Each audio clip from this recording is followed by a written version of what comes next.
Bro, I don't know why I can never have a haircut when it's time to record for YouTube.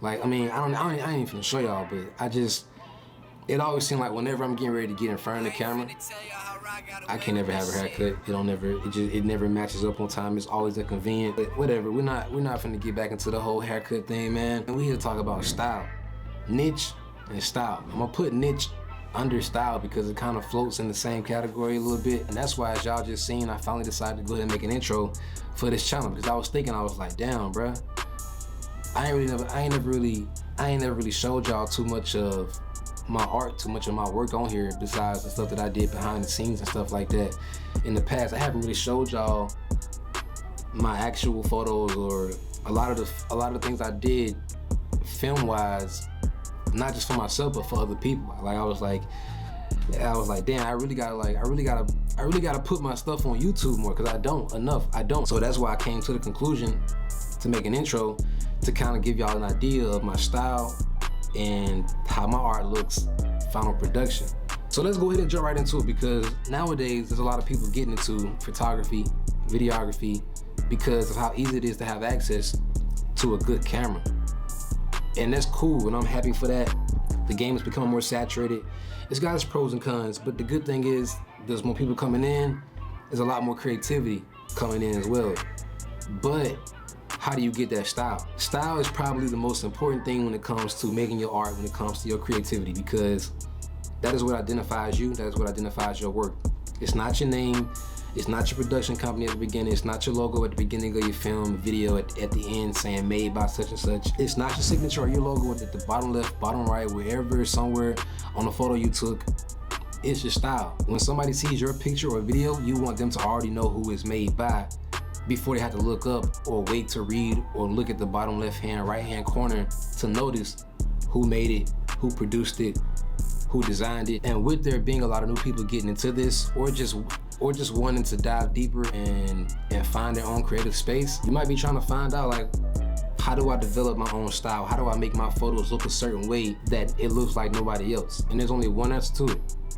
You gotta get out there, take pictures, make videos, do cinematics, all of that stuff. You have to get out there and do it over and over and over again. And by style, I mean, we're not talking about niche. We're not talking about what you take pictures of. We're talking about how your pictures look. We're talking about how your videos, we're talking about how your cinematics look. We're not talking about what you're recording, what you're taking pictures of. We're talking about how it's gonna look. Is it gonna be a lot of grain?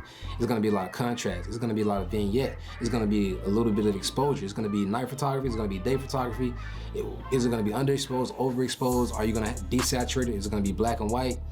That's what we're talking about. That's what we're talking about. The way you find out that stuff is you gotta go out there and take a bunch of photos over and over and over again and find out what you like and don't like. Because in this business, you won't know what you like and don't like until you do it. And you won't know what you're good at and not good at until you do it. So I recommend any piece of work, any project that you can't get your hands on, when you're starting off especially, go get your hands on it. Don't worry about trying to get paid from it, because 9 times out of 10, if you're new to this, you're not finna get paid from it. You're not gonna make nothing from it. You're better off doing it for free and letting that experience generate you money and business over time in the long run, because you might try to charge early off in the stages and you only finna charge 50, 100. Because if you being real to who you doing photos with or for, they're not finna allow you to charge them that much. If you just starting off in this business, whether it's cinematics or doing photos or whatever, and you charging folks a lot of money and you know you a rookie, hey, you cold, my nigga, you got it. You got it, you bold, bro, you bold. If you really being real and genuine with it and telling people, hey, this is my first time, blah, blah, blah, I do it for free, yeah, then yeah, do it for free. Don't charge people. It saves your butt. You ain't gotta have all that pressure on you, man. You ain't gotta have all that pressure the way you thinking like, dang, if this don't look good and they pay me for it, they gonna hate me. But if I do it for free and it don't look good, it just don't look good. You know what I'm saying? They go find somebody else to do it. But we're not gonna get into the whole how you start off and what you should charge, this and that.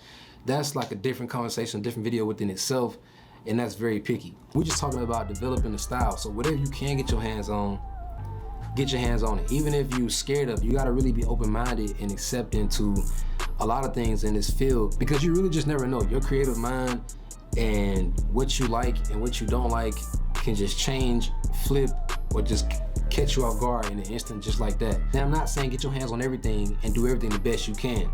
That's not what I'm saying. I'm not saying be the best sports photographer, be the best food photographer, be the best real estate photographer, be the best wedding photographer. I'm not saying that, because if you try to be great and perfect at everything, then you only be good at all of them. You won't be great at one thing. So if I'm looking for a person to shoot me a cinematic for a product, for a commercial, why would I hire this person that does weddings and basketball events, that does weddings and sports events, and then he does real estate, rather than just hiring a person that does what I'm looking for specifically? Because he's gonna be perfecting that one thing while the other person is over there doing a whole bunch of everything. You don't want to be a jack of all trades. You want to classify what you do and what you're good at. It's okay if somebody comes up to you and say, hey, I see you do photography, can I hire you for this?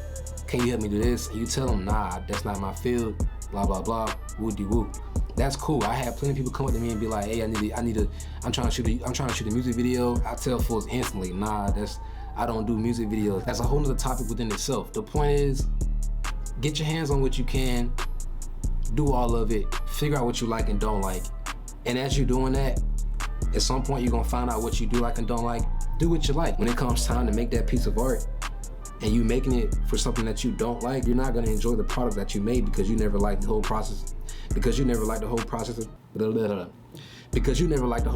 doing it. So real quick, how do you find your niche? The main way you're gonna find out what you love doing is if you get your hands on just about everything that you can starting off in the early stages. And then once you found out what you like and don't like, narrow them down. And then when you find out what you really love, own it, perfect it, and your style develop within that field. So then when you finally found that style, it not only makes it easier for you, but it makes it easier for everybody else, because when they go to your social media page, your website page, or when they want to come to you for some work or for some advice, they come to you because they already know how your stuff looks and how your stuff is gonna look beforehand, if they want you to put your style on their product, your style on their work they're trying to collab with you with. That's how I make it. I am recording. Like I said, hope y'all enjoyed the intro. That's gonna be the intro for now until I come up with a reel. It's ironic how I made this intro, and it's like a photography intro showing all the pictures that I've taken throughout my time of doing photography, but I'm trying to convert myself to be a cinematographer. When people see that, they're gonna be like, oh, this man is a photographer. I mean, I don't know, but I'm finna get up out of here. I'll catch y'all next one, man. Next week, I'm gonna try to hold to my word next week for sure. Stay tuned, stay tapped in. Hit the like button, turn on post notifications if you haven't. Make sure you subscribe. And yeah, I'm gonna catch y'all next one, man. Y'all be safe out here. Much luck.